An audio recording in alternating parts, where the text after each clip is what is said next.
Japan में बहुत ही प्रसिद्ध बौद्ध सन्यासी हुए जिनका नाम था रिजाई। रिजाई दुनिया के शोर शराबे से दूर एक जंगल के पास एकांत में अपनी एक कुटिया बनाकर रहते थे। रिजाई की प्रसिद्धि पूरी जापान में फैली हुई थी क्योंकि वो बहुत ही बड़े ज्ञानी और आत्मज्ञानी व्यक्ति थे। एक बार जापान का सम्राट रिजाई के पास आता है और कहता है, हे मुनिवर, मैं हमेशा ही बहुत अशांत महसूस करता हूँ। मेरे मन में एक उथल पुथल सी मची रहती है।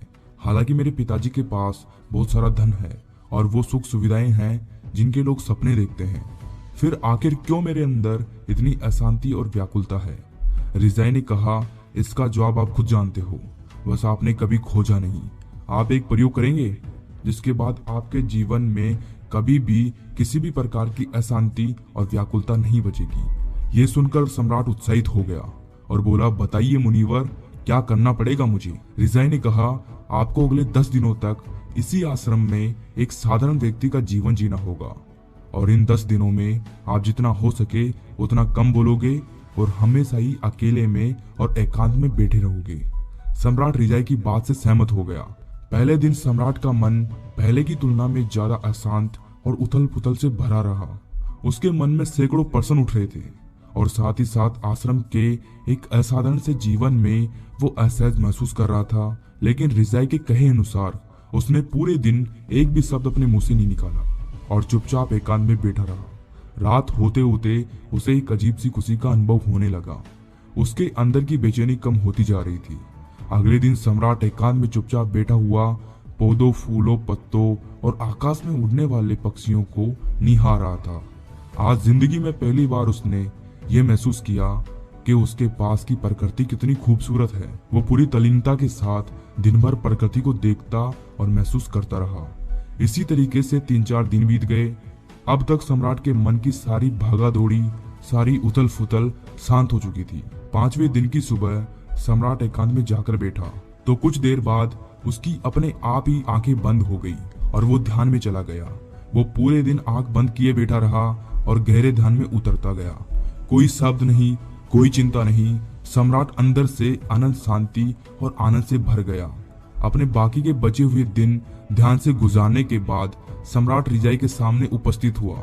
उसने रिजाई को झुककर प्रणाम किया और बोला, मुनिवर, मुझे जवाब मिल चुका है कि आखिर क्यों मेरे अंदर इतनी उथल फुथल रहती थी, आखिर क्यों मेरा मन इतना अशांत और व्याकुल रहता था।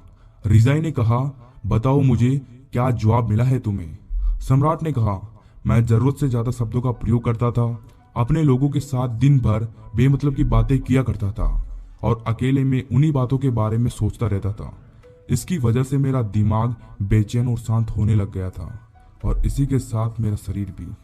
और इसी के परिणाम स्वरूप अपने किसी भी काम को ठीक तरीके से नहीं कर पाता था और फिर मैं अपने लगभग हर काम में असफल होने लगा और इसी असफलता की वजह से मैं और भी ज्यादा उदास और क्रोधित होने लगा, जिससे मेरा जीवन एकदम नीरस हो गया था। लेकिन इन 10 दिनों में मैंने महसूस किया कि मैं अपने जीवन को ही गलत तरीके से जी रहा था और मैंने ये भी सीखा कि आपको ध्यान करने की जरूरत नहीं है, बल्कि ध्यान तो अपने आप हो जाता है जब आप स्थिर, शांत और मौन होते हैं। पिछले कुछ दिनों के ध्यान के दौरान एक चीज जो मैंने सबसे पहले सीखी वो ये है कि किसी भी इंसान के जीवन की सबसे महत्वपूर्ण घटना उसका खुद को जानना है। ये सुनकर रिजाई ने कहा, केवल आप ही नहीं बल्कि दुनिया के ज्यादातर लोग जरूरत से ज्यादा बोलते हैं और ना चाहते हुए भी अपना जीवन बर्बाद कर लेते हैं।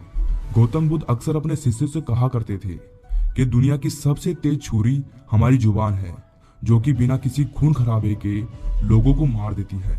हमारी भाषा और शब्द हमारे हथियार भी हैं और हमारी कमजोरी भी।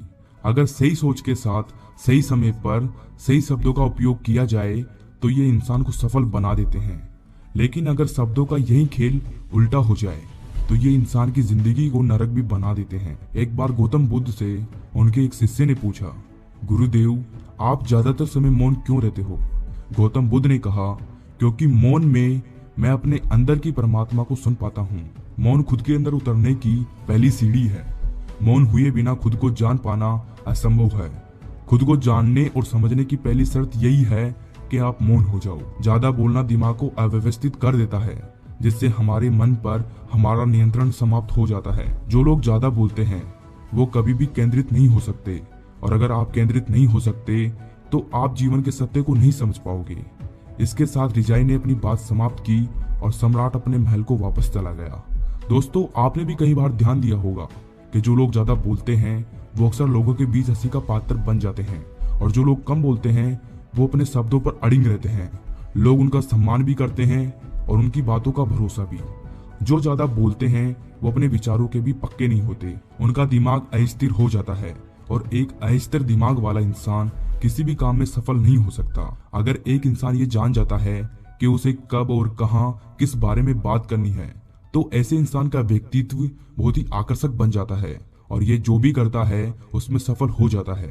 दोस्तों, अगर हम महान और सफल लोगों की व्यक्तित्व को थोड़ा गहराई से देखें तो पाएंगे कि ऐसे लोग जितना हो सके उतनी कम शब्दों में अपनी बात को समाप्त कर देते हैं और चीजों के बारे में बड़ी गहराई से सोचते हैं।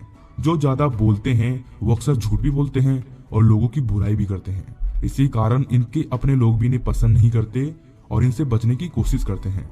हमारे भारतीय उपनिषदों में कहा गया है कि हमारे शब्द वास्तविक ब्रह्मा शक्ति है। ये ब्रह्मा शक्ति से मतलब हमारी आंतरिक शक्ति से है। ब्रह्मा का अर्थ ज्ञान। मौन से धैर्य आता है, धैर्य से ध्यान, और ध्यान से हम जीवन के प्रति जागरूक हो जाते हैं। इसीलिए हम अगर ज्यादा बोलते हैं तो हमारा मौन खो देते हैं, जो कि हमारी शान और स्तर जीवन का पहला आधार है। तो चलिए दोस्तों, आज से कुछ दिनों के लिए हम भी केवल जरूरत की ही बातें करेंगे और अपनी बातों को बहुत ही कम शब्दों में समाप्त करने की कोशिश करेंगे। अपने जीवन में भी मौन को स्थान देंगे। दिन में कुछ समय के लिए एकांत में रहकर मौन होकर बैठने की कोशिश करेंगे। मुझे पूरा भरोसा है कि इससे हमारे जीवन में सकारात्मक बदलाव जरूर आएंगे, और हो सकता है कि आप में से कुछ लोग सम्राट की तरह खुद को दोबारा से खोज लें।